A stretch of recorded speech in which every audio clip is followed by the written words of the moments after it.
मुद्दों पर, तथ्यों पर बात होनी चाहिए। भारत के अंतर्राष्ट्रीय छवि को खराब करने की जो अंतर्राष्ट्रीय साजिशें हो रही हैं, उस साजिश से सबको बचना चाहिए। और अगर कोई इस प्रकार की साजिश किसी व्यक्ति या किसी पार्टी को निशाना बनाने के लिए पूरे देश को या बहुसंख्यक समाज को, दुनिया का सबसे सहिष्णु समाज को, ये तो हिंदू समाज है, उस हिंदू समाज को बदनाम करने के लिए कोई इस प्रकार के षड्यंत्रों में शामिल है तो उसकी सामूहिक निंदा होनी चाहिए, उसका सामूहिक बहिष्कार भी होना चाहिए। पाक आतंकी और मुंबई ब्लास्ट का मुख्य आरोपी है हाफिज सईद ने जो है कहा है कि अगर ऐसे लोग शाहरुख खान हो या फिर जो साहित्यकार हैं वो लोग अगर असुरक्षित महसूस कर रहे हैं भारत में तो वो पाकिस्तान आ सकते हैं, निमंत्रण दें। बखूबी जाएं लोग, हम भी इसका स्वागत करेंगे कि ये लोग जाएं। कम से कम भारत को बदनाम करने वाले लोग अपनी वास्तविकता और अपनी औकात को भी समझेंगे। एक बार जामा मस्जिद के इमाम ने पाकिस्तान जाकर के देखा था, जब कुत्तों की तरह उसको दुत्कारा गया था वहां से, तो उसी प्रकार से यही हाल इनको भी होंगे। आतंकी ऐसा कह रहा है, मैं कह रहा हूं ना, चाहे ये लोग आतंकी भाषा ही यहाँ बोल रहे हैं। मुझे लगता है शाहरुख खान की भाषा में और हाफिज सईद की भाषा में। आपके पास मोदी जी हैं, योगी जी हैं।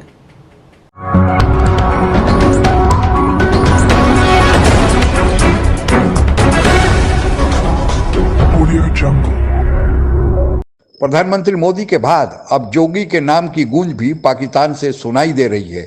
जब उनसे मुस्लिम धर्म के बारे में पूछा गया तो उन्होंने ऐसा करारा जवाब दिया कि पूछने वाले की बोलती ही बंद हो गई। आइए आप भी सुने। योगी जी से पूछा गया कुछ चीज़ें, तो उन्होंने कहा कि मैं इस्लाम का उतना ही एहतराम और इज़्ज़त करता हूँ जितना मुसलमान हिंदुइज़्म की रेस्पेक्ट करता है। मैं अल्लाह की इतनी रेस्पेक्ट करता हूँ जितनी मुसलमान भगवान राम की रेस्पेक्ट करते हैं। मैं कुरान को उतनी ही रेस्पेक्ट देता हूँ जितनी मुसलमान रामायण को या गीता को इज़्ज़त देते हैं। मैं प्रॉफिट मोहम्मद को इतना ही इज़्ज़त देता हूँ जितनी मुसलमान हनुमान जी को इज़्ज़त देते हैं। मैं मस्जिद को इतना ही पाक साफ समझता हूँ जितना मुसलमान मंदिर को पाक साफ समझता है। मैं मुसलमान महिलाओं की इतनी ही इज़्ज़त करता हूँ जितनी मुसलमान लोग हिंदू महिलाओं की इज़्ज़त करते हैं। मैं मुसलमानों के उत्सव की, फेस्टिवल्स की उतनी ही इज़्ज़त करता हूँ जितनी हिंदू मुसलमानों के फेस्टिवल्स की इज़्ज़त करते हैं। फिर मैं कम्युनल कैसे हो गया, फिर मैं डिविजिव कैसे हो गया, राणा अय्यूब। योगी जी वरदान हैं। योगी जी एक अजीम नेता हैं। कोविड की मारामारी में आपको याद होगा कि इनके फादर का देहांत हो गया, तो ये अपने फादर के क्रियाक्रम में नहीं जा सके। उन्होंने कहा मेरी ड्यूटी मुझे रोक रही है, मैं नहीं जाऊंगा।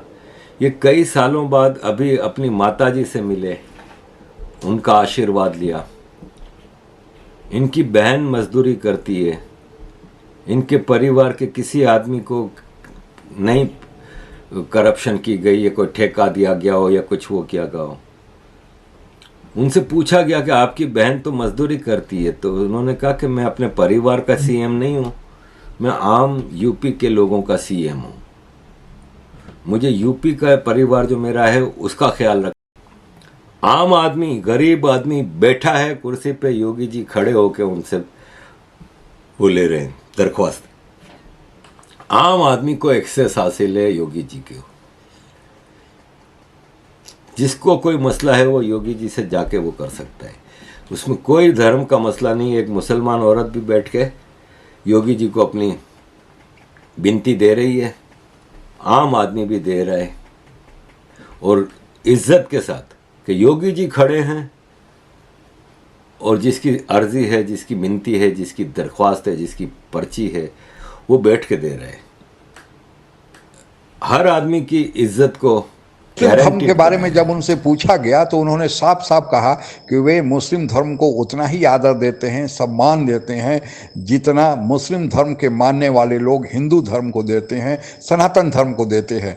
इसमें एक छुपा हुआ व्यंग भी था कि आप अगर हमारे धर्म से प्यार नहीं करेंगे तो हम भी आपके धर्म से प्यार करने के लिए बाध्य नहीं हैं, लेकिन आप हमारे धर्म को अपनाएंगे, भाईचारे को अपनाएंगे, सहिष्णुता को मानेंगे, तो फिर हिंदू धर्म तो सबको अपने साथ लेकर चलता है। वसुधैव कुटुंबकम की भावना हमारे धर्म में है। सनातन धर्म यही पाठ पढ़ाता है। फिर विश्व ही हमारा परिवार है। हम इस भावना को लेकर आगे बढ़ते हैं तो हम भी उतना या उससे भी ज़्यादा आदर देंगे। और यही संकेत प्रधानमंत्री मोदी और फिर योगी आदित्यनाथ भी दे रहे हैं। इसमें कोई ऐसा भेदभाव वाली बात नहीं है। सारे धर्म को भारत अपने में समेट कर रखा है। हम बहुसंख्यक संस्कृति वाले लोग हैं। एकता ही हमारे देश की विशेषता है। हालांकि अनेक जाति धर्म संप्रदाय के लोग रहते हैं, लेकिन अब तक भारत उन सबको समेट कर रखे हुए है, एक गुलदस्ते के समान है। और यही हमारे समाज की विशेषता है। यह उन लोगों के मुंह पर एक करारा तमाचा है जो भारत को बदनाम करने की हर संभव कोशिश करते हैं। और उसके पीछे उद्देश्य यही है कि भारत आज दुनिया के नक्शे पर अपना पहचान बना रहा है, तेजी से आर्थिक प्रगति कर रहा है। और यह हम नहीं, world bank, IMF, Asian development bank के आंकड़े हैं कि 2027 तक भारत 5 ट्रिलियन अर्थव्यवस्था वाला देश बन जाएगा। आप लोगों को पता ही होगा कि 5 ट्रिलियन की अर्थव्यवस्था के साथ आज जापान विश्व की तीसरी बड़ी आर्थिक शक्ति है। तो अगर हम भी विश्व की तीसरी बड़ी आर्थिक शक्ति आज से 5 साल के बाद बनने जा रहे हैं तो दूसरों के आंखों में खटकेंगे ही। और वे चाहेंगे कि भारत में संप्रदाय के नाम पर, धर्म के नाम पर, किसान आंदोलन के नाम पर और अनेक नाम पर जो उनके समझ में आता है फूट पैदा करें, भेदभाव पैदा करें, ताकि भारत इसी में फंसा रह जाए और बाहर में भारत के खिलाफ एक ऐसी छवि बने कि लोग समझे कि भारत में निवेश करना, भारत के साथ संबंध बनाना अच्छा नहीं होगा। लेकिन इन सब के बावजूद हमारा नेतृत्व ऐसा है कि गति दे रहा है। और आप लोगों को पता ही होगा कि इस साल सबसे ज़्यादा रिकॉर्ड विदेशी निवेश $28 बिलियन हमने हमारे देश में आया है। यूनिकॉर्न की संख्या भी रिकॉर्ड 100 यूनिकॉर्न भारत में आए हैं। आप लोगों को पता ही होगा कि एक यूनिकॉर्न की कीमत 100 करोड़ होती है। ये नई स्टार्टअप कंपनियां हैं। तो भारत में बाहर के देशों का विश्वास जम रहा है। चीन के खिलाफ पूरी दुनिया का एक ही मानना है कि भारत ही उनका मुकाबला कर सकता है। लेकिन भारत जो प्रगति कर रहा है यह हमारे दुश्मनों को, खासकर चीन और पाकिस्तान को समझ में नहीं आ रहा है। और उसके कुछ तथाकथित समर्थक भारत के भीतर भी बैठे हुए हैं जो जड़ें काटने के फेर में लगे हैं।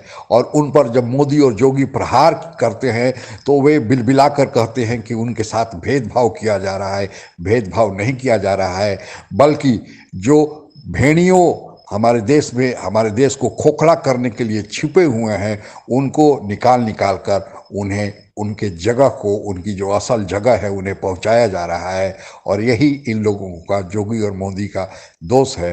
ये राष्ट्रीय नेता है और राष्ट्रवाद के पथ पर आगे चल रहे हैं। हमें इनको समर्थन देना चाहिए और ये हमारे देश के लिए आने वाले सुखद भविष्य का एक सूचक भी है।